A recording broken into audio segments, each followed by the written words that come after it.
Hey everybody. After completing the inventory, I wasn't really surprised at my answers because I've honestly done a lot of reflecting on the similarities and differences between my sisters and I. Um, it's funny how we're so similar, but yet we're so different. So I'll say it did become a little more apparent that my younger sister was more distant from my older sister and I because of our age difference. Laura, my older sister, is 2 years older, and Sarah's 8 years younger.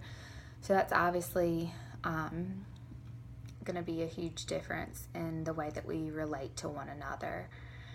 I think that due to my younger sister Sarah not having a sibling to share those childhood memories, playing the same games, having the same rules growing up, I think that results to her being more of an introvert, where my older sister Laura and I, we really got to share with one another our frustrations of maybe rules that our parents had for us, or just sharing a memory of, oh, remember that game we used to play that we made up, just things like that.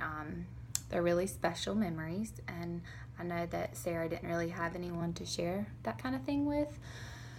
So I think that became more apparent after doing this activity. It would definitely be useful in a session. I think that it would be extremely helpful with a family. It would lead into some insight for each family member into how they would identify themselves in their family unit, and possibly reasons why they would identify that way.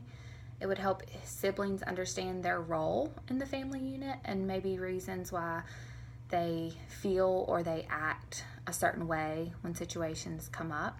It would be helpful for parents as well, looking maybe at their children's inventory, and they would realize that maybe the reason their children are acting a certain way.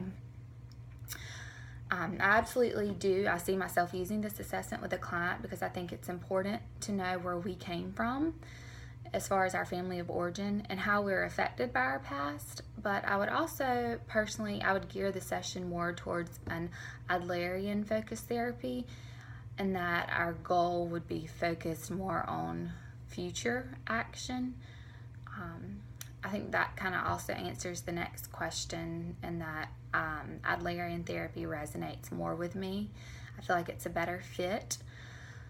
Again, I like the goal-oriented aspect and the idea that all humans have a need to belong, and all humans, they strive to feel significant in a certain way. I feel like this style really fits the way that I believe human development and behavior affects the way that we act and react in a society.